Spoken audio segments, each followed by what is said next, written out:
Well, folks, I really appreciate you guys coming out tonight.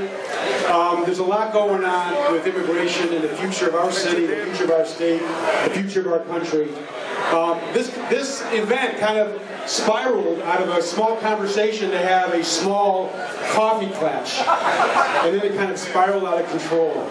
And we said, you know what? Let's bring more people to the table, because we're at the precipice now, I think, of immigration law reform in the country. Something's going to happen.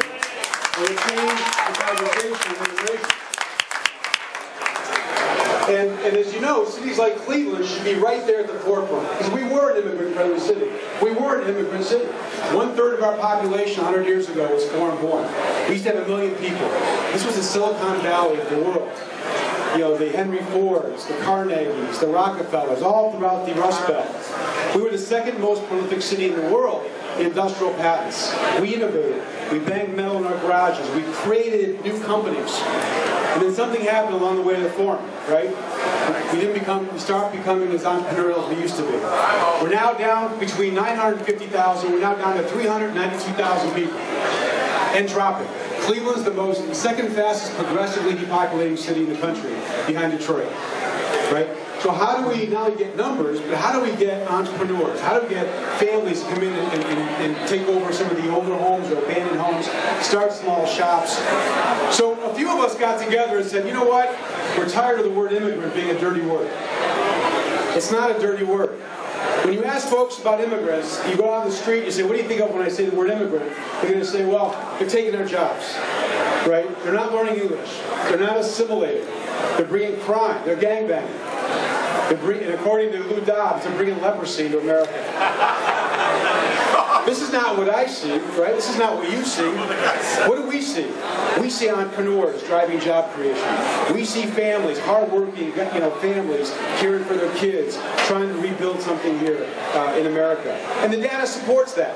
Immigrants are twice as likely to start a business than American-born.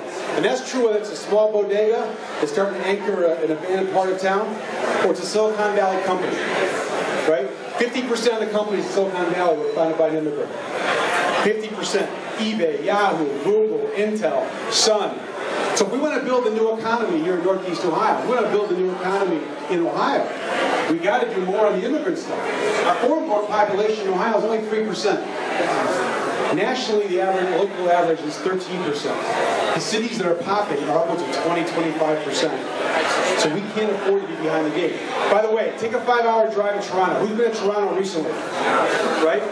Toronto, 40 years ago, I'm told, it looked a lot like Cleveland. A Great Lakes industrial city. And then something happened on the way to the forum. What happened?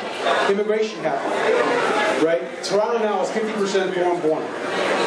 And that happened because of federal immigration law in Canada. But it also happened because local leaders in Toronto said, we got to welcome immigrants. It's not just enough to say, come here and bring your money and your hard work, and you got to treat them well. You got to give them with respect, right? And so now cities in Toronto and Canada are competing against each other for immigrants.